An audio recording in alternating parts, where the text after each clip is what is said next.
I know आप लोग Brezza facelift का काफी टाइम से वेट कर रहे हो, लेकिन अभी तक आपको ये नहीं पता था कि इस गाड़ी का इंतजार कब तक करना होगा, कब तक ये गाड़ी लॉन्च होगी। लेकिन अब नहीं, अब इस गाड़ी की लॉन्च डेट सामने आ गई है कि ये गाड़ी किस महीने में लॉन्च होने वाली है, ये चीज़ पता चल गई है।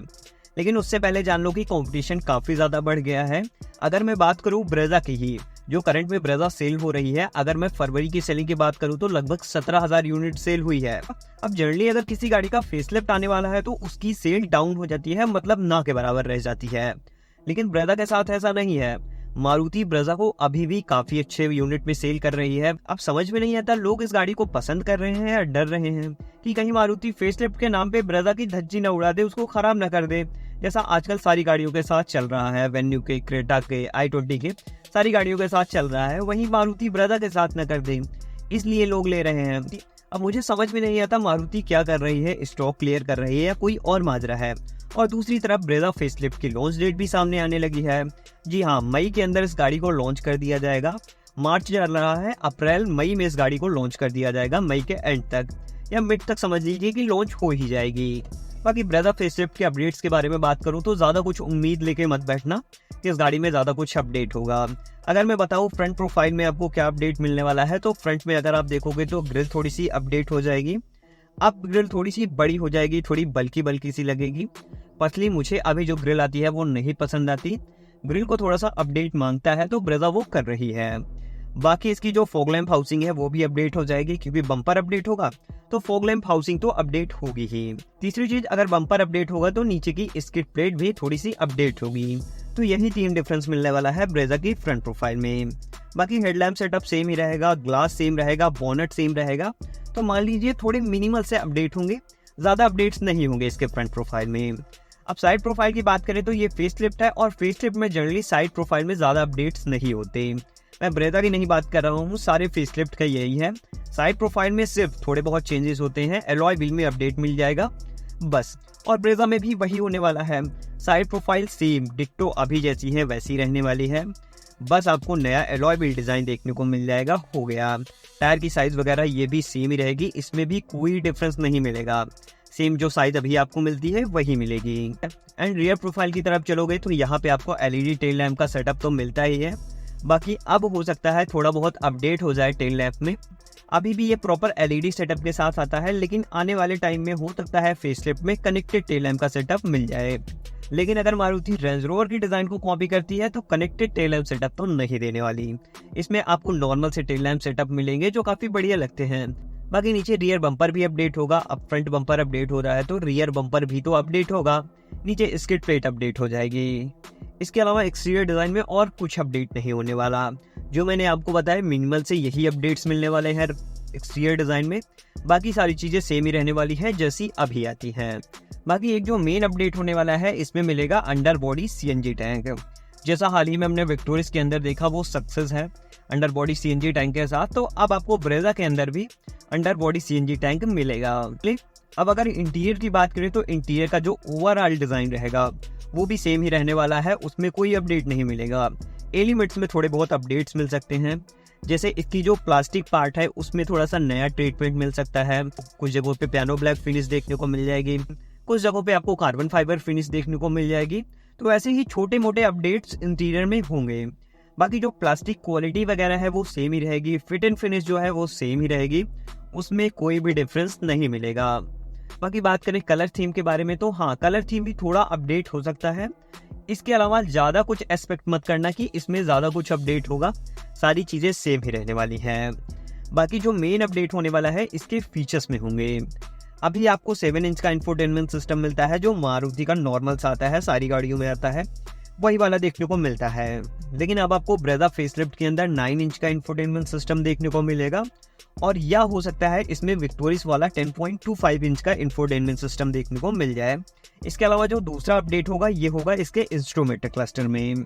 अभी आपको इसमें नॉर्मल सा इंस्ट्रूमेंट क्लस्टर मिलता है, वैसे नॉर्मल सा नहीं है, काफ़ी बढ़िया लगता है, स्पोर्टी फील आता है। आपको एनालॉग के साथ एक स्पीडोमीटर और टेकोमीटर मिल जाता है, बीच में एमआईडी मिल जाती है जिसमें आप फ्यूल रेंज, किलोमीटर्स, ये सारी चीज़ें देख सकते हो, इन्फॉर्मेशन छोटी मोटी। लेकिन ये इंस्ट्रूमेंट क्लस्टर काफ़ी बेसिक और नॉर्मल सा लगता है। ब्रेजा में भी यही आता है, बलिनो में भी यही आता है, फ्रांस में भी यही आता है, उसके लिए मारुति क्या करने वाली है कि इसमें विक्टोरिस में जो आता है वो वाला इंस्ट्रूमेंटल क्लस्टर लगा के दे देगी। अब टॉप मॉडल में तो विक्टोरिस वाला आ सकता है, जैसा विक्टोरिस के बेस मॉडल वगैरह में मिलता है वही वाला आपको उठा के दिया जाएगा, वो भी सेम ऐसा ही मिलता है। बाकी इसके अलावा स्टीयरिंग व्हील अपडेट हो जाएगा। जो हाल ही में हमने विक्टोरिस के अंदर देखा है नया स्टीयरिंग व्हील, वो मारुति का नया स्टीयरिंग व्हील इसके अंदर भी देखने को मिलेगा। बाकी अब आपको थोड़े से एडवांस फीचर देखने को मिलेंगे ब्रेजा के अंदर, जैसे एडास फीचर अभी इस गाड़ी के अंदर नहीं आता, तो अब आपको इसमें एडास फीचर भी देखने को मिलेगा। दूसरा फीचर जो आपको ब्रेजा में अभी तक नहीं मिलता वो है इलेक्ट्रॉनिकली एडजस्टेबल सीट। जी हाँ, अब आपको ब्रेजा में इलेक्ट्रॉनिकली एडजस्टेबल सीट मिलेगी, ड्राइवर और को ड्राइवर दोनों की जो होगी। बाकी इन सब के अलावा ब्रेजा में आपको फ्रंट वेंटिलेटेड सीट भी मिल जाएगी, जो अभी तक ब्रेजा में नहीं आती थी। बाकी सारे इसके सेगमेंट की गाड़ियों में आती है, लेकिन ब्रेजा के टॉप मॉडल में नहीं आती, तो अब आपको ब्रेजा में फ्रंट वेंटिलेटेड सीट भी देखने को मिलेगी। अब ऐसा नहीं है कि ब्रेजा में फीचर्स नहीं आते, ब्रेजा में काफी बढ़िया फीचर आते हैं, लेकिन सेगमेंट और टाइम के हिसाब से इसमें काफी कम फीचर हो गए हैं। वीएक्सआई वेरिएंट में अब इसको क्रूज कंट्रोल वगैरह दे देना चाहिए। बाकी टॉप मॉडल के हिसाब से इसमें थोड़े से कम फीचर आते हैं। इसके सेगमेंट की और गाड़ियों से अगर कंपेयर करोगे तो उसमें ज्यादा हाई लेवल के फीचर्स आने लगे हैं। तो अब मारुति को भी थोड़ा अपडेट करना होगा। हाँ, गाड़ी की सेल बढ़ रही है, लेकिन ऐसा नहीं है कि आप उसी को घिसते जाओ। तो टाइम के हिसाब से थोड़ा सा अपडेट जरूरी है, जो मारुति अपनी ब्रेजा के अंदर करने वाली है। आगे अब बात कर लेते हैं ब्रेजा फेसलिफ्ट के इंजन के बारे में, जहां से इसकी प्रॉब्लम सॉल्व होने वाली है। अब प्रॉब्लम क्या है? जब से GST 2.0 लगा है, इसके सेगमेंट की और गाड़ियों की प्राइस काफी ज्यादा कम हो गई है, लेकिन ब्रेजा की प्राइस सेम वैसी ही है जैसी पहले थी। अब अगर आप कंपेयर करोगे इसके सेगमेंट की और गाड़ियों पे, तो उसमें 18% GST लगता है, लेकिन ब्रेजा में 40% GST लगता है। अब रीजन क्या है? ब्रेजा की साइज 4 मीटर से बड़ी है और इसमें 1500 सीसी से बड़ा इंजन आता है, जिसकी वजह से इसमें 40% GST लगता है। और इसकी गाड़ियों में छोटा इंजन भी आता है और साइज भी थोड़ी बहुत कम है, तो उसमें 18% GST लगता है, यानी 18%। तो इसीलिए मारुति ने सोचा हम गाड़ी की साइज को तो छोटा नहीं कर सकते, उसमें काफ़ी ज़्यादा माथापच्ची करनी पड़ेगी, प्लेटफॉर्म वगैरह अपडेट करना पड़ेगा। इससे अच्छा गाड़ी में इंजन ही छोटा डाल दो। तो अब आपको इसमें 1 लीटर टर्बो पेट्रोल इंजन देखने को मिलेगा, लेकिन एक और सस्पेंस है, इसमें 1.2 लीटर टर्बो पेट्रोल इंजन भी आ सकता है। लेकिन अगर नहीं होता तो फ्रोंक्स वाला 1 लीटर टर्बो पेट्रोल इंजन आएगा। फ्रोंक्स में आपको 2 इंजन मिलता है, एक 1.2 लीटर नेचुरल स्पेटेड पेट्रोल इंजन और दूसरा 1 litre booster jet turbo petrol engine, जो इसका टर्बो पेट्रोल इंजन है। अब फ्रोंक्स के अंदर बात करूँ तो टर्बो पेट्रोल इंजन काफ़ी बढ़िया फील होता है, काफ़ी पंची फील होता है, काफ़ी अच्छा भागता है, लेकिन ब्रेजा और फ्रोंक्स की साइज में भी डिफरेंस है। अगर फ्रोंक्स वाला टर्बो पेट्रोल इंजन ब्रेजा के अंदर आता है तो थोड़ी बहुत ट्यूनिंग में डिफरेंस करना पड़ेगा, ट्यूनिंग में अपडेट करना पड़ेगा, नहीं तो ब्रेजा में काफ़ी पावर लैग की कमी महसूस होगी। ब्रेजा थोड़ी सी बड़ी गाड़ी है, जिसकी वजह से अगर 1 लीटर टर्बो पेट्रोल इंजन आएगा तो पावर की कमी तो महसूस होगी ही। जो अभी आपको इंजन मिलता है उसको एज अ कंटिन्यू किया जाएगा CNG के साथ, पेट्रोल के साथ, उसमें कोई डिफरेंस नहीं होगी, बस उसकी प्राइस थोड़ी सी आपको ज़्यादा पे करनी पड़ेगी टर्बो पेट्रोल इंजन के कंपेयर में। एक और अपडेट है इस गाड़ी के साथ में, अब आपको इसमें 6 स्पीड मैनुअल ट्रांसमिशन देखने को मिलेगा। जी हाँ, काफ़ी टाइम से ब्रेजा ओनर्स जो भी ब्रेजा चलाते हैं उनकी एक डिमांड थी कि इसमें 6 स्पीड मैनुअल ट्रांसमिशन डालो ना, तो अब आपको इसमें 6 स्पीड मैनुअल ट्रांसमिशन मिल गया है।